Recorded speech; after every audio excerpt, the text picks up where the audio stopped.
Hey everybody, this is Brian with Bear Cards 34, back with another show and tell video. This is episode number 33 of the show and tell video series and part 4 of the 1984 and 1985 Topps USFL. If you're interested in these kind of videos, I do have a playlist. You are welcome to go back and check that out and see the other videos that I showcase in there. So today we're going to start things off with Gary Plummer.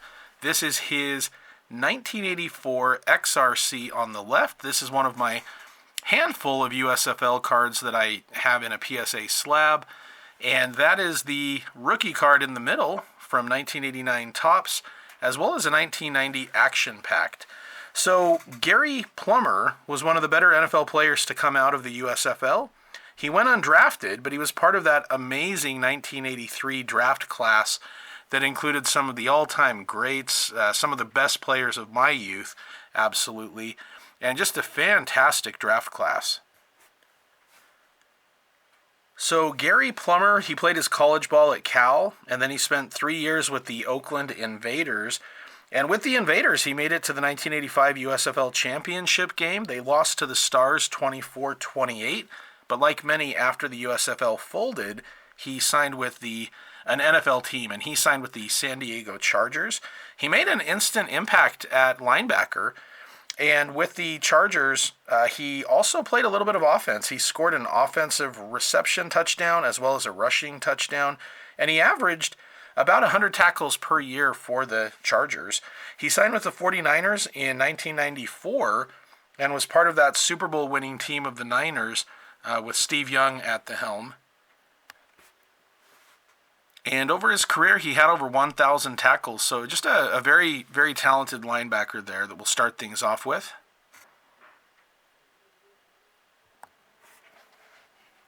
Next up, we've got Terry Beeson. If you're a Seattle Seahawks fan from back in the day, you may remember him. He was a 1977 second-round pick out of Kansas. He was an all-rookie team member that first year. And he played from 77 to 81 with the Seahawks, and when he left, he was granted the Seahawks were a new team about the time Beeson joined the league, but he was the all-time Seahawks leader in tackles for a career, for a season, and for a game, and his 153 tackles was actually a team record all the way until Bobby Wagner, one of my all-time favorite players, went to my alma mater of Utah State. Wagner broke that record in 2016, but it stood for quite some time. And Terry Beeson was with the 49ers in 1982 before moving over to the Outlaws, playing for he actually started with the Jacksonville Bulls and then moved over to the Outlaws. But a very talented linebacker, tackling machine, so just wanted to give him a little recognition as well. Now, another player who jumped over to the USFL who had a very, very good NFL career was Mel Gray, the wide receiver for the Cardinals. He had a very successful NFL career, played his college ball in Missouri, and was a sixth-round draft pick back in 1971. The card on the left, that's his 1972 rookie card. And in the middle there, you see him on the Outlaws near the end of his career. Now, I will say this. When I was a little kid, I started collecting in 87, 88, and I remember getting this card, and I thought it was the same Mel Gray. And the reason I knew Mel Gray was because my local card shop had cards as old as 78. They had packs that we could open, and so my brother and I would go in, and we would buy the old packs along with the new packs. And so I had thought this was the same guy. Just at first, once I got a little older and realized that that was not the case. However, this Mel Gray also played in the USFL for the LA Express. So they were both, and I don't think they're related, but they were both USFL guys. So Mel Gray played 12 years with the Cardinals. Very, very fast wide receiver, known as a deep threat. In fact, his average yards per catch was 19 yards per catch, which is fantastic.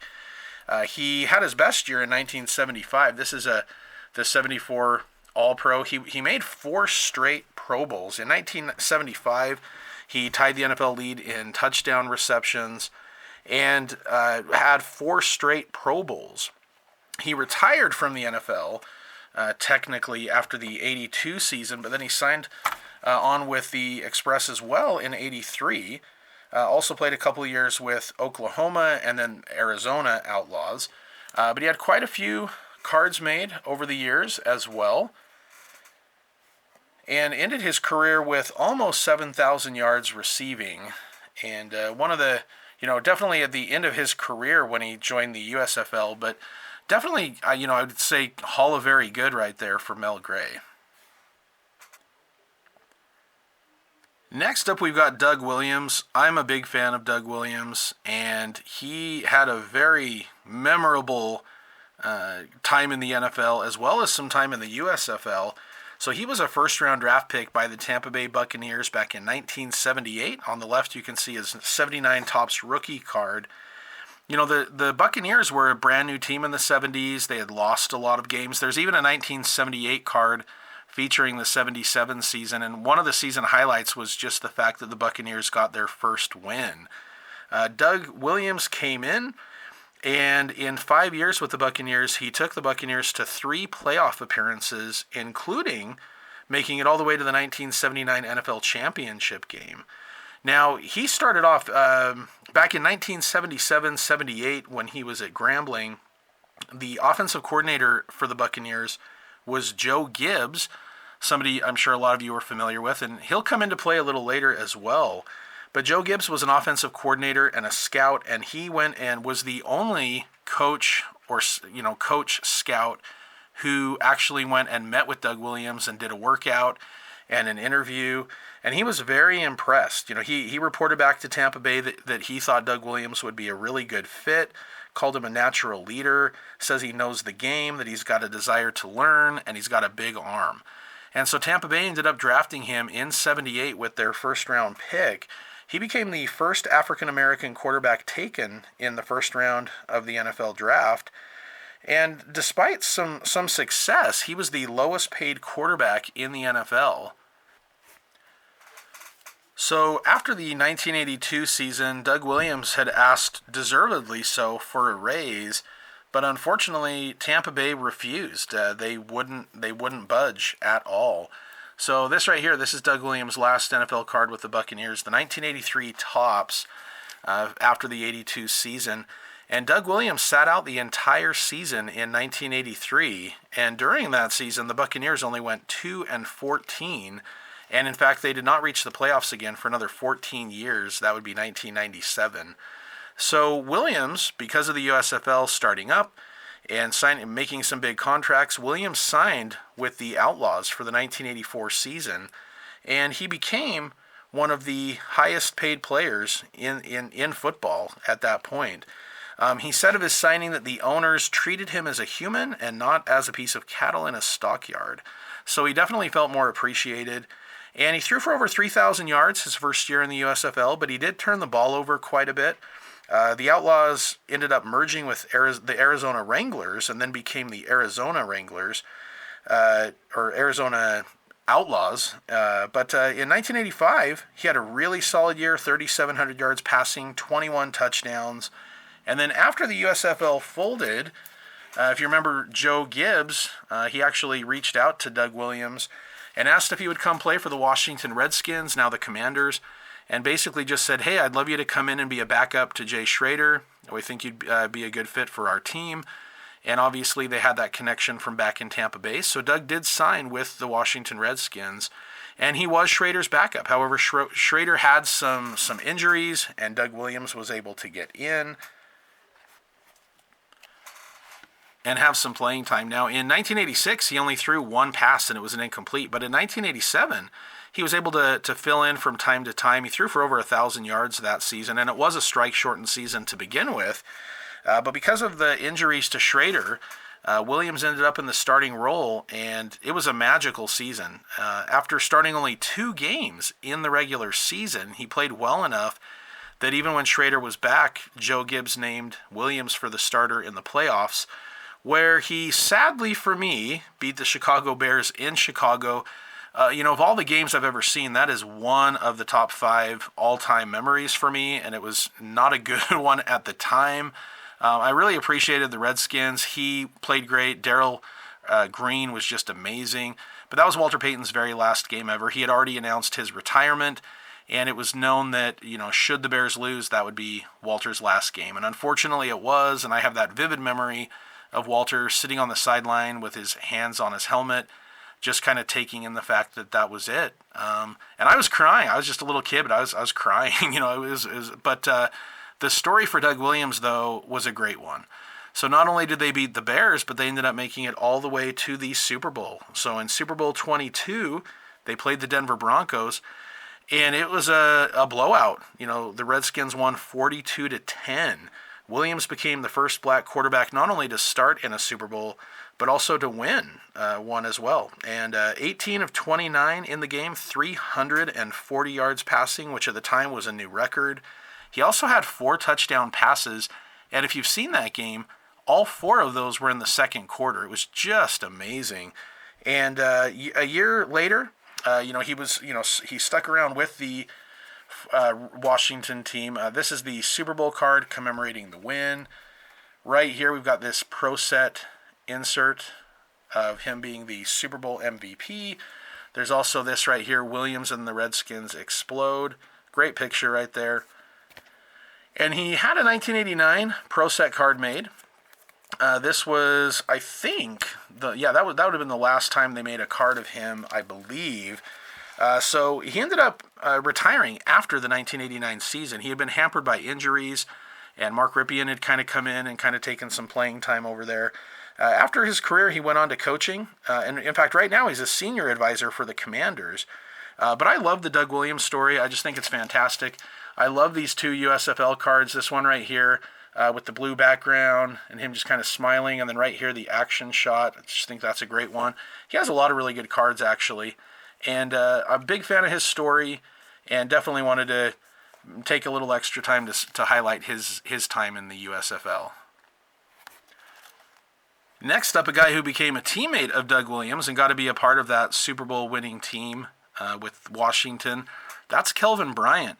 Now, in the NFL, he didn't do too much. Yes, he did win a Super Bowl, and he had some good moments. However, the reason I want to highlight him mostly is because he was just one of the all-time greats in the USFL. That is his, on the left, 1984 Topps XRC rookie card, and they also made an 85 Topps card of his. The card on the right, that's his 1987 Topps rookie card. And he was a 7th-round draft pick, again, part of that 1983 draft. That's just fantastic. He had a great career for the Stars. He had 3 straight 1,000-yard seasons, and he had 1,440 yards and 16 touchdowns as a rookie, and was the USFL MVP for the 1983 season. He's a 2-time All-USFL and 2-time USFL champion. And here's his 1988 Topps card as well. He's part of the USFL all-time team, and he went on to play for a few years. In 1988, he actually became the starting running back. He was leading the team in rushing before an injury. And in the 1986 season, he only averaged a little under 4 yards a carry, but in 87, he averaged over 5 yards per carry for the Redskins. And in 88, he had 500 yards and a 4.6 average before getting injured, and then basically being out of the lineup. And unfortunately, in 89, a neck injury forced him to retire. But he averaged, a real healthy 4.7 yards per carry in the NFL. I think if he had been healthy, we might have seen more from him. This is his 1989 action-packed. This is part of that test set where they only did the Bears, Giants, and Redskins. But that's a pretty nice card of him right there as well.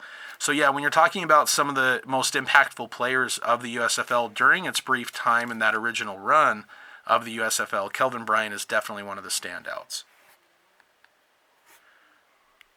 All right, next up we've got John Bunting. He had a very solid career with the Philadelphia Eagles before joining the USFL to end his career. The card on the left there, the 77 Topps, shout out to Don Luca for just giving me that card. In the middle there, you've got his 76 rookie card. And John Bunting, very solid 11-year career. He was a 10th round draft pick back in 1972, where he made the all-rookie team. And he was with Philadelphia basically twice, because he went from the Philadelphia Eagles and then stayed in town with the Philadelphia Stars for 2 seasons. And if you're a fan of college football, especially University of North Carolina, which is his alma mater, he was the head coach there from 2001 to 2006. So definitely want to include him as well, just for his college coaching career as well as a really solid career in Philadelphia. All right, next up we've got Irv Eatman, tackle, great tackle. After playing college at UCLA, he played in the USFL for 3 years. 3-time All-USFL player and on the USFL all-time team. Now the Stars, they were very successful, winning multiple championships, had a lot of great players. So, I mean, if you're talking about a team that was dominant in the USFL, that was the Stars. And Irv Eatman was a very helpful part of that. As I mentioned, Kelvin Bryant was the MVP that first season. And, you're not going to get that without a good offensive line. And Irv Eatman did a great job of that. He was chosen in the 8th round by Kansas City in, what year do you think? 1983. He then joined them in 86 after the league folded, where he played for 5 years. But overall, he played 11 years in the NFL and had a great career. So, along with playing for the Kansas City Chiefs right here, blocking for Christian Okoye and Barry Word, he also went on to play for the Jets. Here's his Pro Set card with the Jets. He also played for the Rams. And I have this Pro Set Power Moves of Irv Eatman right here for the Rams and for the Falcons. And then his final 2 seasons were in 95 and 96 with the Houston Oilers. Spent a handful of years as an offensive line coach as well. But a very solid lineman in the NFL and one of the best all time from the USFL. Next up, we've got quarterback Chuck Fusina. Now, you want to include him because the Stars were so good, and again, he was a big part of that as well. He's a Pennsylvania legend. He had a great career at Penn State. His final year in 1978, he won the Maxwell Award. He was an All-American runner-up. He was an All-American and a runner-up for the Heisman. If anybody knows who won the Heisman that year, 1978, I'll give you a minute to guess, and then I'll show you who it was. It was Detroit Lion great running back Billy Sims. And so he was drafted by the Tampa Bay Buccaneers in 1979. He was a 5th-round draft pick. I'm assuming the idea was to get him as a backup for Doug Williams, which is exactly what he was. He played a little bit, but mostly was a backup in the NFL. And then he transitioned over to the USFL and had a great career. He threw for over 10,000 yards, back-to-back USFL titles, and he threw 66 touchdowns, which was the most of any quarterback during his 3 seasons. In 1986, he went on to play with the Green Bay Packers, and in 1984, he was the USFL Most Outstanding Quarterback. So definitely want to include Chuck Fusina and give him a little shout-out as well. And this kind of goes to show, you'll notice in this video, I mean, I've had videos with Steve Young, Reggie White, some of these all-time greats. This round, we're not getting quite to that level, but I still think it's a really good example of some of the undervalued or under the radar players. If you're a Penn State fan from back then, you probably remember him really well. If you were a Philadelphia Stars fan, same thing. But definitely, some of these players had some really good success in pro football, and he was one of those for sure. Okay, and then last up for today, we've got Sean Landetta. He's one of the greatest punters of all time. Now, he's no Ray Guy. However, there is an argument to be made that he potentially should be in the Pro Football Hall of Fame. I know that punters don't get a lot of love. I don't expect him to ever get in, but you never know. So just to kind of give you an update there on the left, that's his 84 Topps XRC. And in the middle there, his 86 Topps rookie card, as well as his 87 card. He was an undrafted free agent, again, part of that 1983 draft class, and he played 3 years with the Stars. During that time, he was a 2-time USFL champion. He's on the USFL all-time team. He spent half his years with the Giants and was a 2-time champion with the Giants as well. During his time there, he was a 2-time Pro Bowler, but he also was a first-team All-Pro 3 different times. He played in the NFL from 1985 all the way until 2006. He played for the Giants, the Rams, the Bucks, the Packers, the Eagles. Then he went back to the Rams. Then he went back to the Eagles. And then his final year in '06, he played very briefly with the Giants once again. He's also the first punter in NFL history to earn over $1 million per season. And he was great. He's part of the 80s All-Decade team and the 90s All-Decade team. And John Madden even put him into the All-Madden team as his punter. And I love his old face mask there. So here's the thing. It's very hard to get into the Hall of Fame as a punter and as a kicker. And like I said, I don't expect him to get in. But when you are, we're talking pro football, which I don't think they really count the USFL stuff as often. However, he's the all USFL team punter, the all 80s NFL punter, the all 90s. He's on the NFL all 90s team as well. Two-time USFL champion, two-time NFL champion, and he played for 20 years. I mean, he's, when you count everything all together there. So, I don't know. You guys tell me. But anyway, whether he were ever to get in or not, like I said, I don't expect him to. But I think, if you're going to make a case for another punter in the Hall, Sean Landetta would be a good argument there for sure. All right, so that is it for today. I appreciate everybody for watching. I think I'll probably have most likely 2 more show and tells of the USFL. That's going to include some more really good players. And then after that, I plan to go into the 1977 top set for the next one, which I'm really looking forward to. And that will do it for today. So thanks everybody for watching. And as always, go Bears.